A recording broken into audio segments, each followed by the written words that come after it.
actually a good day for me. You know, the first test, the motocross test, it's full like outdoor national motocross track. You know, but it's hard packed and they water the heck out of it, so it's gnarly, slippery. Ice rink, skating rink for sure. Outside berms, basically. Enduro test, they went pretty good today. I kept it on 2 wheels. They're tough. They're silty, rocky, tree roots, muddy now in sections. It's a variety of stuff. It's tough for sure, but you got to keep it bent.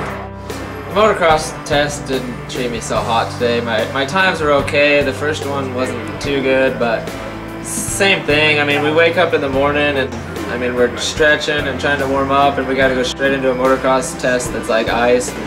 You're setting up for corners, and you're low siding coming in and stuff, and it takes, you know, a lot of balance to get through there. And in the morning, it's tough, and I kind of need to wake up and do a little bit better in it. Man, the enduro test was good today.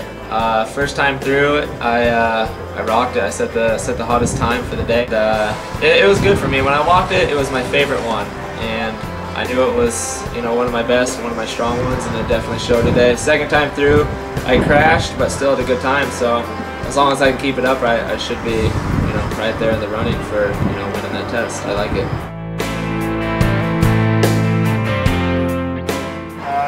Kurt's a huge loss for us, you know. Kurt's definitely a guy that was a contender for the overall along with Ricky, but you know, they only count 5 of the 6 scores, so there's 5 of us still, and we're still in a solid third, and if we can do that, that's going to be a huge success, especially for not having Kurt.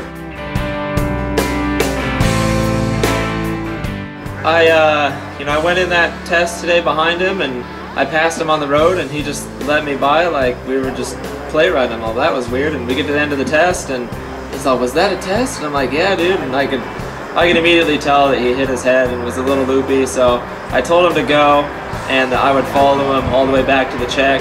And he kept like riding off the trail, and I had to yell at him and point him in the right way, and he was like, you know, swatting at his face and stuff. Like, I'm pretty sure he was like seeing stars, and it was you know, it was kind of a scary moment there, but I mean, he made it down the hill fine, and you know, made it back to the check. I mean, he was in no racing condition at all, but you know, I kept my eye on him, and you know, we made it back down to the park for May, and you know, after that, they kind of decided that, you know, you hit your head good, you need to get checked out.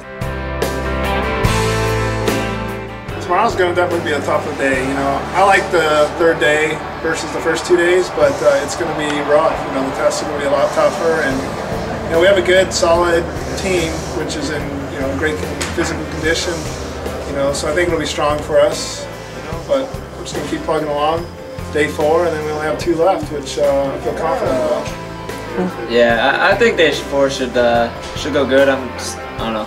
I'm gonna try to go jogging in the morning or something and wake up for that motocross test in the morning, and the cross test up on the hill. Like, you know, I got my lines down and stuff, and you just remember that stuff. And then we went up. Me and Caney went up and walked the enduro test, and found some good lines. Sorry, Kurt. I love you, man.